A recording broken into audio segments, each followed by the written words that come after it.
not a scholar, and this topic is comparatively new to me. Like, I did my research and watched stuff to present as accurate and as unbiased views as possible. However, I still may commit errors, so give me a bit of grace, please. I matched the walls. Okay, is it just me? Or is the police all across the world getting brutal and more savage day by day towards citizens? Innocent, non-harmful, law-abiding citizens who are protesting peacefully. The most recent example of such police brutality would be the Australian police's crackdown at the protest in New South Wales this year on February 9th. Like, if you haven't seen that video, take a look here.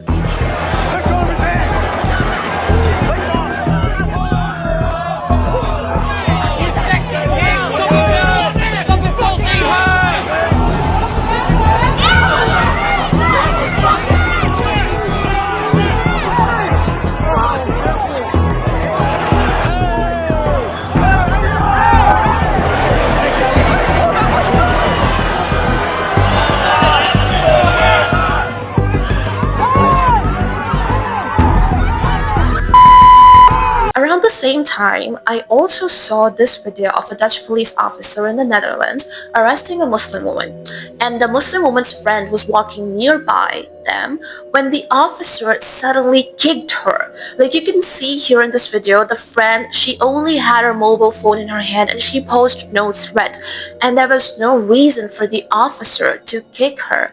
Then of course, ICE, they are immigrants, they make good, they Alex pretty, and they're holding 5-year-olds as hostages to get their illegal alien fathers. So, all of this made me think that why is the police violence rising all over the world? Because mind you, all these 3 countries that I mentioned right now, these are supposed to be the first world developed countries that are hailed for democracy and honoring human dignity. Therefore, to see police officers in these countries kicking and punching and beating the shit out of citizens is very scary and concerning. So, of course, I dug deep. I was like, why is this violence suddenly rising all across the world? And I found the answer. Okay, so I watched this 2 hours long documentary on protesters versus police and why is the police violence rising by Endeavor, and this documentary was uploaded on the YouTube channel in March 2024, and to me, it felt like the documentary had a very clear, fact-based, and a neutral approach. It had police commissioners talk their rationale, it had the victims of police brutality, along with university professors and researchers.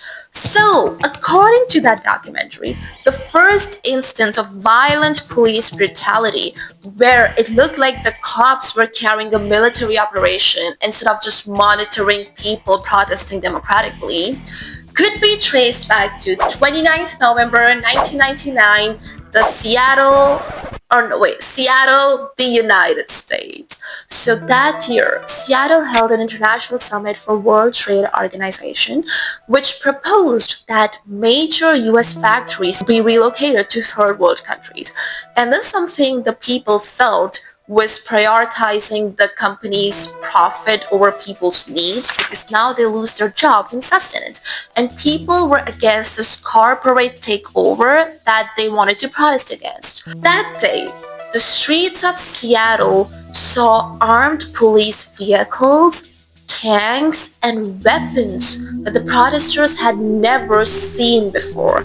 And the police deployed all these attacks against white middle-class workers. Mind you, the protesters had not attacked the police or caused any violent disruption. They were just sitting and protesting peacefully. They were refusing to move from their spot, so they were blocking a pathway, but that was it. And then the police used tear gas to move them and then shot at people non-lethal weapons called flashballs or rubber bullets. This incident here could maybe be seen as the start of police militarization, where the police starts to act more and more like the military, where they're being trained to pull the trigger at citizens. And this particular aspect of pulling the trigger at citizens has very colonial roots. So in the documentary, Dr. Rohini Har, who's a researcher with Physicians for Human Rights, shared that crowd control projectile, meaning these weapons that are used to control the crowd, guns and these flashballs to discourage people from coming forward, they were first used by British in Myanmar against the local population. Then the second time, these weapons were used by British in Northern Ireland against Irish Republican Army to maintain their control and their claim over the land of Northern Ireland. And at least 14 people were by these non-lethal weapons called flashballs or rubber bullets. In the Yellow Vest protest in France in 2018 and the Black Lives Matter protest in the US in 2020, the police had indeed shot rubber bullets at protesters, where somebody lost an eye, some others suffered from brain damage and skull fractures. Rubber bullets were first sanctioned in France in 1995, and back then they were reserved only for elite police units. And even then, they were instructed to be used only in emergency situations where maybe a cop's life is in danger, or there's somebody holding hostages, or there's a group of extremists in fanatics. However, since 2007, these non-lethal weapons and rubber bullets have been present in every demonstration and protest in France. And talk about police brutality, especially in Europe, like Germany was one of the few countries that were resisting the use of these non-lethal weapons. However, in a violent protest in Hamburg in 2017, it was indeed revealed that the police that day had fired rubber bullets at citizens, at protesters. Now look, that one protest in Hamburg was very brutal. Like, it was a very brutal altercation between the citizens and the policemen, where the citizens had set fire on this barricade in order to trap the police officers. And this is not something I'm up for. I am not up for people at protests throwing smoke bombs or firecrackers at police officers or anybody. And I'm not ignoring this side where the violence comes from the protesters. However, that this violence is a very small minority.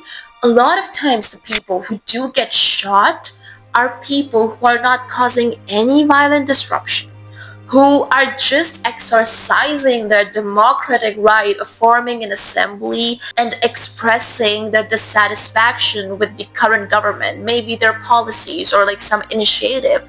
And that's very well within their right of democracy and civil liberties. But this massive usage of rubber bullets is now giving way to this question that has got citizens worldwide scared. Why is the police being equipped with this military-grade ammunition, and why are they being trained to pull the trigger at the citizens? You know, something scary that the right wing has been saying in response to Renee Good and Alex Pretty.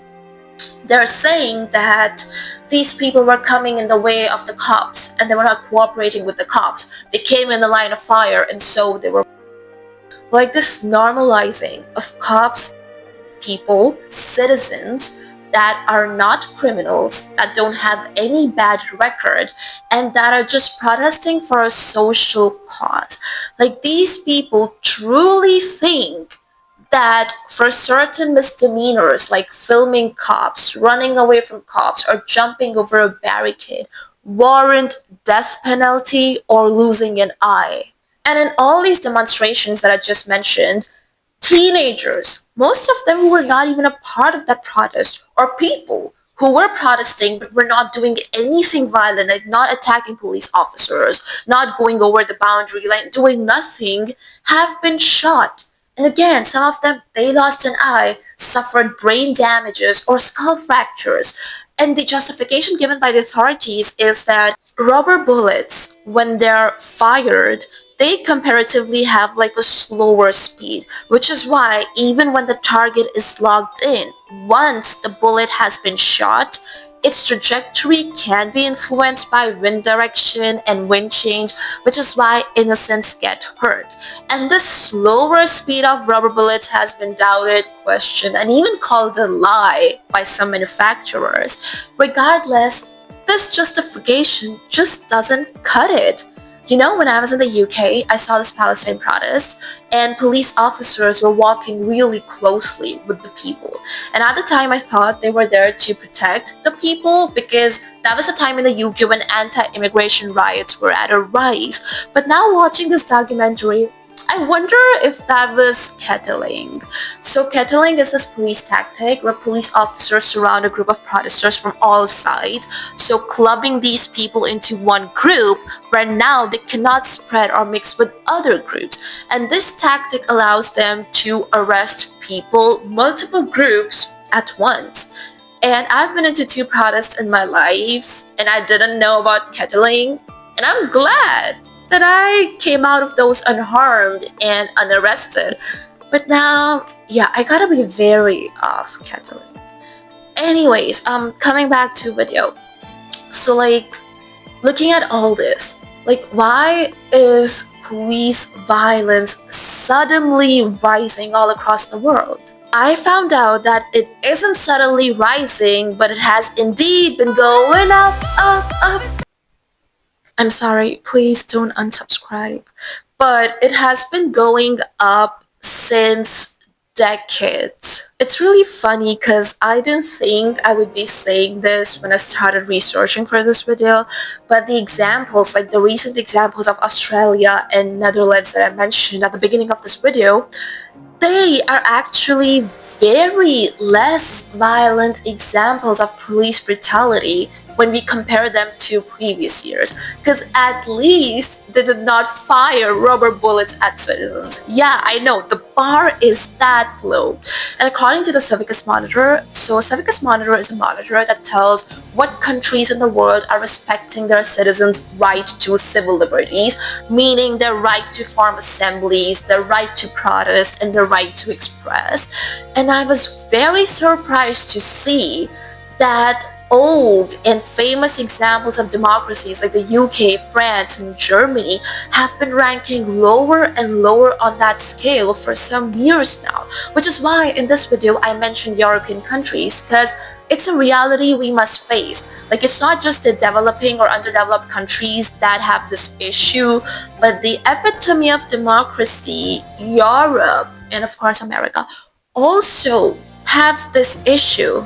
So now comes the general question. Why at all is there a rise in police brutality? And see, like what I'm going to say right now, I am maybe making broad generalizations here, but this is my understanding, and some points are something that were said by the police commissioners in the documentary, not me. Okay, so the first reason I think that's happening is because there is more resistance in the world today. I feel whenever there is more resistance, the oppression doubles down with force to suppress the resistance and to also make an example out of it, to discourage other people to resist further. I mean, we're all living in the age of internet where information is spreading like wildfire. Now everybody knows about and wars being committed in parts of the world. Therefore, everyone's conscience is more or less getting triggered at the same time. And also, I feel like we are evolving into this one global society where like your injustice is now our injustice that we must fight together. So even if what's happening to you has nothing to do with me, there's still protests being held in my country for that cause. So because of all this, I think people are getting charged up simultaneously across the world, more or less, which is why oppression in all parts of the world is doubling down with force to suppress.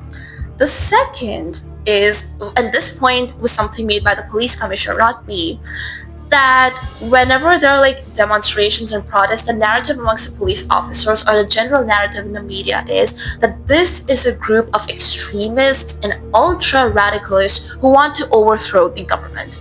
And the terms that police officers use for these situations are battlefield and targets. So like this crowd is the battlefield and people are the targets they have to shoot and take out. There's a rise of military vocabulary amongst the police officers. And the third reason, I think, again made by a police commissioner, not me, that cops like action. If you're equipping cops with new weapons, even if you instruct them to only use them in emergencies, you equip them with new weapons, they want to use them.